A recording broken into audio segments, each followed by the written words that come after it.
Our Region's Business is sponsored by PNC for the achiever in you. Our Region's Business. Innovation, transformation, momentum, improving our communities and driving technologies that will shape our region for generations. The collaboration that brings vitality, prosperity, and life to living. Stay with us for the coming half hour as we examine in depth our region's business. Now, here's your host, Bill Flanagan. Today on Our Region's Business, the new Center of American Energy prepares to welcome the landmen back to town. We'll find out what's in store at NAPE East. Plus, making it in America, the story of Jerome Manufacturing. But first, what it takes to become a high-performance manufacturer and why it's important to our region and everybody who works in manufacturing. The folks at Deloitte have been cracking the code, and Dmitri Shiry is back with us with the results of their study. He's the managing partner of Deloitte in Pittsburgh, and welcome. Good to see you again. Thanks, Bill. It's great to be back on the show. Yeah, so how about this is a really comprehensive effort to try to understand what makes great manufacturers great? It is, Bill, and one of the three key themes that we walked away from the study on was that fundamentally there are three specific rules. Okay, well, this is it. This is the magic, the magic formula. So what are the three rules? But the three rules that distinguish high-performing manufacturing companies from others is that fundamentally, rule number one, they look at better versus cheaper. Said another way, the focus is on differentiating themselves through value and not by price. Okay. Rule number two is revenue before cost, focusing on increasing revenue through volume and price, but by being mindful of cost, but not making it a center of focus. And then the third rule is there are no other rules.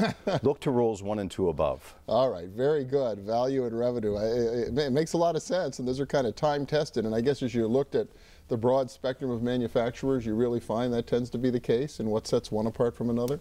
We do. In fact, what we've found is distinguishing characteristics in the capabilities of manufacturers and how they go about their business. And what's really interesting and what the study points to is that while all manufacturers may have similar types of capabilities, the level of importance that they place on them differs, which can create competitive advantages. So for example, if I had to look at two bookends, the one bookend would be qualifying capabilities. These are types of capabilities that all manufacturers have, but they view through the same common lens. They don't view them as better or worse than the others, and therefore it's very difficult to differentiate between and set themselves apart in the marketplace. At the opposite end of the spectrum, though, are game-changer capabilities.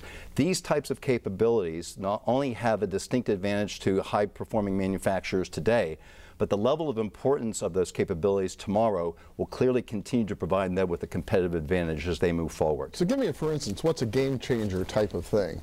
Game-changer type of capability would be research and development capabilities, manufacturing processes, or speed to delivery.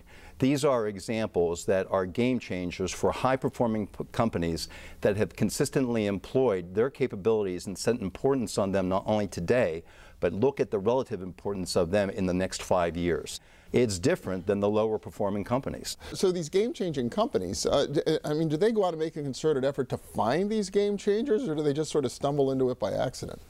Bill, it is by design. It is not by accident. There is a conscious decision by high-performing companies to inventory their capabilities and make decisions on where they believe they can optimize those capabilities versus their competitors.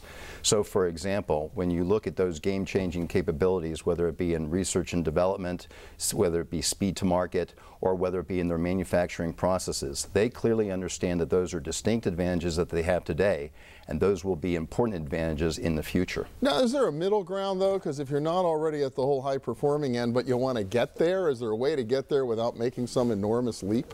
There is, and actually we refer to those types of attributes as creating advantage capabilities. And to be more specific, it's where the puck is going to be. So these are types of capabilities or attributes that high performers and low performers right now do not view themselves as having any distinct competitive advantage between the two, but the high performers are placing greater emphasis on them in the future. So for example, innovation, and skilled workforce, as well as penetrating new markets, would be three examples of creating advantage attributes that high performers are now focused on, given that we are at the tail end of the Great Recession. So that's interesting. So you mentioned R&D as being one of the game changers, but it means you don't necessarily have to start investing megabucks in building a huge R&D capability. If you really start focusing on innovation first, you can kind of work your way in that direction, right? You can, and when you think about innovation, there are different degrees and different forms of innovation. There's core innovation, there's adjacent innovation, and transformational. And each one comes with its own level of disruption. I'm sure you can appreciate at the far end, transformational innovation is truly disruptive and has the highest return on investment. Core innovation, as well as maybe not as disruptive, but does have a lower return on investment. I guess the time to get started is now, because there seems to be a whole new upside for manufacturing here in the United States these days. Bill, the thing that I would point to that has changed significantly during the last 5 years is that since 2008, there principally has been a focus around cost containment and optimizing supply chain, with customer and new markets being secondary. That has now flipped. And manufacturers are now looking at new markets and new customers. Although cost is still important, it is a secondary consideration today. Wow, and that would seem to bode really well for our region, given our historic strengths in manufacturing. There's a new opportunity here that might not have existed a decade or two ago. I couldn't agree with you more. All right, Dmitri Shiry from Deloitte. Great to see you again. Thank you so much. Thank you, Bill. And next up, making it in America, the story of a manufacturer right here in our region. Stay with us.